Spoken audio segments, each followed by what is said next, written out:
Guys, it happened. It happened for the first time in 4 years. The FMOC, they cut interest rates, not 25, 50 basis points. First time, guys, in 4 years. 4 years. That's what we're going to talk about in this video right here, as well as what we could really expect. This is really good. This is good. This is a good day for crypto. It's not over yet. It doesn't mean things are going to go right up, but we're right there, guys. And I'm going to show you just how current events and news things like this they are a big deal and how they move the needle. Remember what I told you about Bitcoin? It needs a lot of money to move that needle in either direction, up or down. Lots and lots of money. Well, we're going to discuss that, and I'm going to show you something.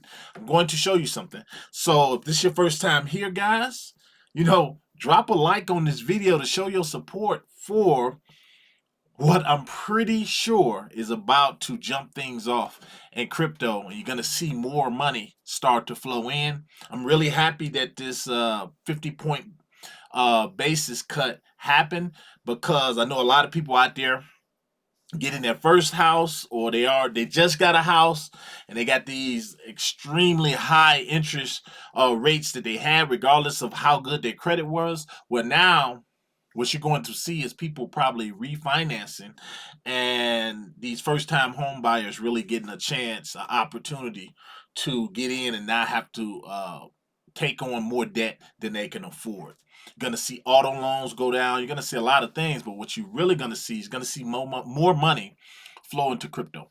Okay, guys. Hey, if this is your first time here, make sure you drop a comment down below and tell me what you think. What you think of this rate cut that we just got. This really big one. This really big one. And make sure you hit that bell notification so that you don't miss a video. Let's jump over here, guys, and talk about this right quick. Okay, check this out.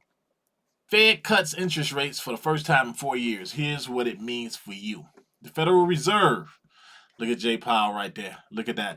Those of you who follow me on Twitter at Mr. Foresight 64, you saw some of the things I was posting while this was going on. One of them was him taking the stage, J Powell taking the stage like a rapper with his getting ready to make his announcements. Some funny things going on over there.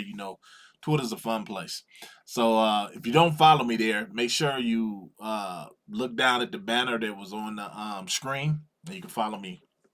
My X account is on the end. All right. Federal Reserve took the widely expected step Wednesday of announcing its first interest rate cut in years.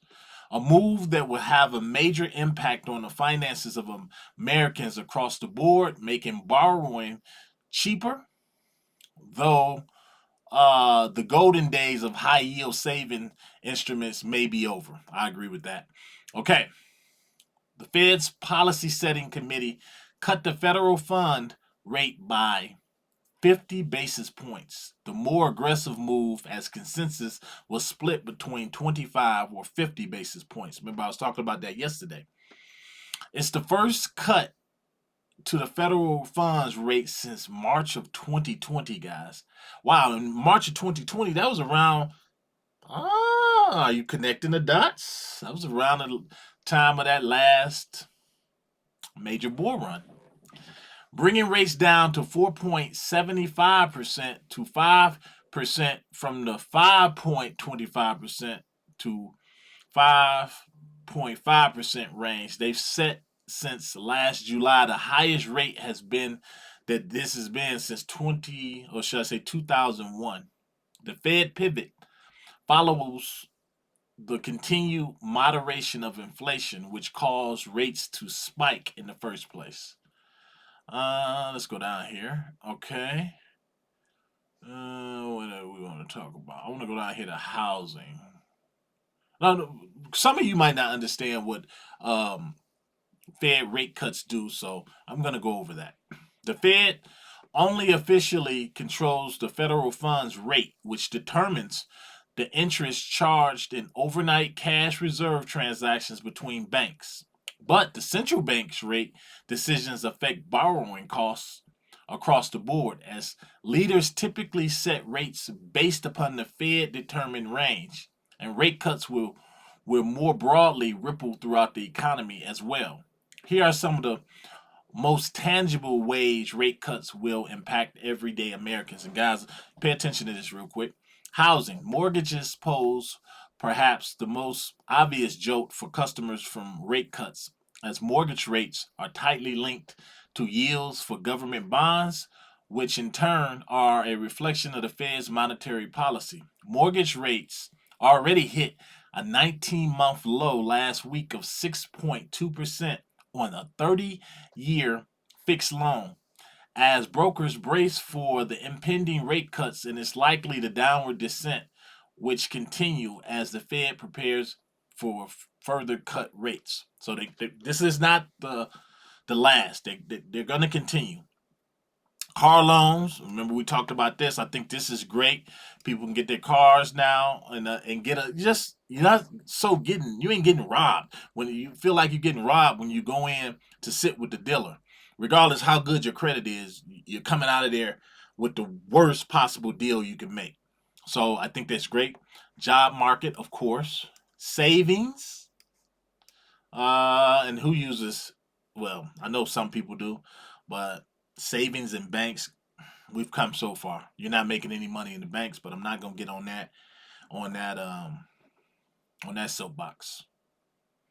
And then is how rate cuts impact stocks. I'm not going to go over all this because I want to jump to something else real quick for you guys, but I am going to leave this down below if you want to further read through it. I think if this is your first time really experiencing anything like this, and I know some of the beginners on this channel, you may not be in tune to things like this. I know back in the day I was not, but now the more I deal in the crypto market, I pay attention to everything that's going on because I know it affects my bottom dollar, my investments across the board.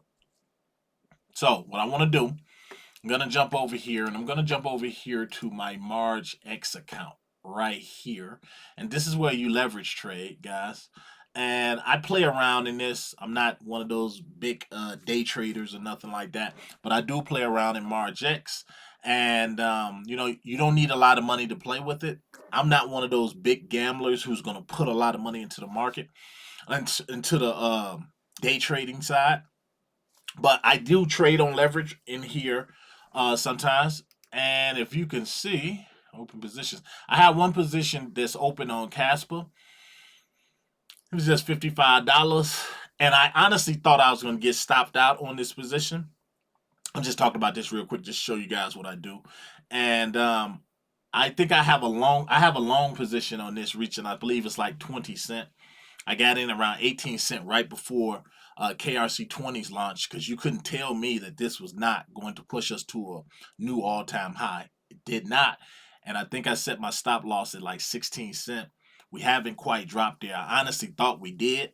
So when I came in today, I thought it had stopped out, but I'm still in the game. So I might I'll be making some money, I'm pretty sure, especially with the ripple effect of today's red the Fed cut rate. At least I hope.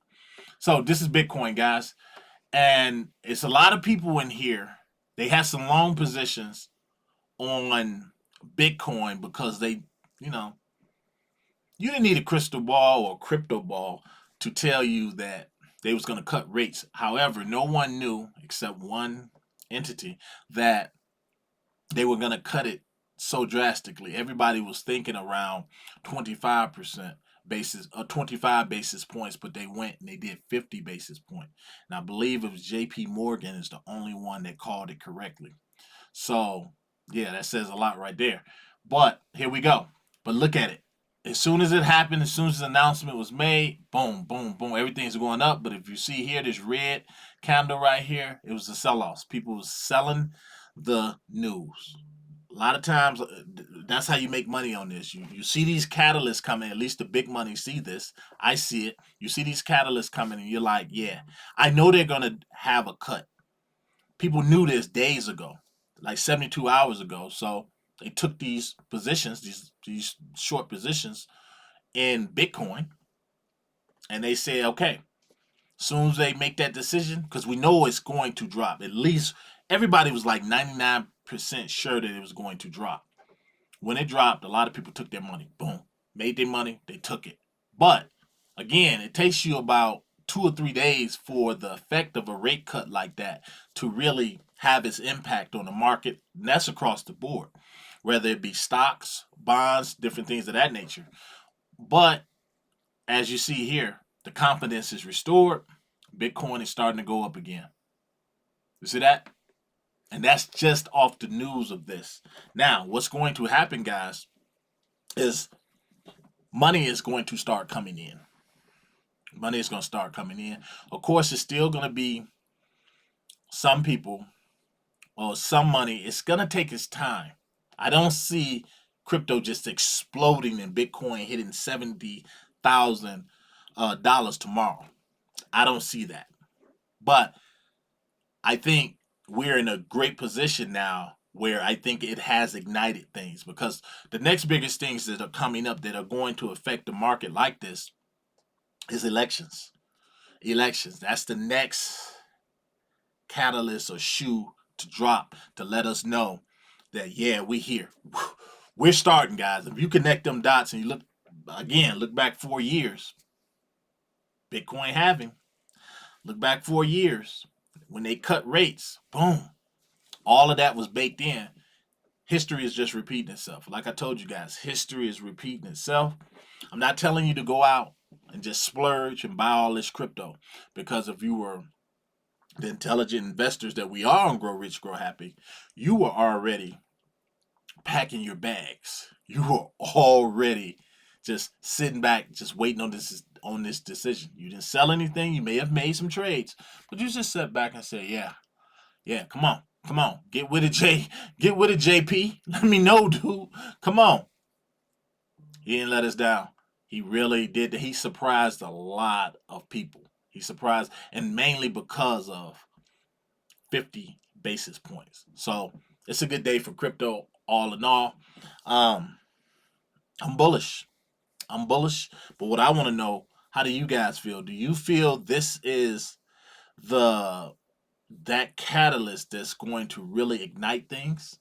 Or do you think it's still going to be dragging its foot a little bit until we figure out what's going on with the election and where these things are going to go? I personally think we're in a good position, and I believe that and I hate making these predictions on here because I hate to jinx things, but I'm just going to go out on a limb and say that I believe that Bitcoin now is going to find its resting place, going up closer, going back to, maybe if we can, before the end of the day, if we can hit maybe 62,000, 62, 63,000, I'll be happy. But again, you have to wait a few days just to see where things are going to go and how people really feel. So with that, guys, I say enjoy it. Enjoy it. Continue to make your dreams, make your plans. And I just want to check one thing for you go. Fear and greed index, just to let you guys know, is at a 38. And I want to see what happens with the fear and greed. That should be moving. The fear and greed should move a little bit. At least I'm hoping that it move up, because let me jump over here right quick before I get out of here, guys. Fear and greed right now, we're at a 38. We can get to this midway point, or if it starts going up at all, that'll let us know a little bit that people are starting to get their confidence back, and they're starting to put a little bit of money back in them, a little bit more money back into the market. So, guys, you let me know down below what you guys think. Until the next one, guys, this is a win. This is a win, regardless how you look at it. This is a win for people who are getting houses or would like to refinance their house that they got when over the last couple years that they had to get with interest rates extremely high. So I think, and auto loans and different things of that nature. So I think it's a win-win all around. All right.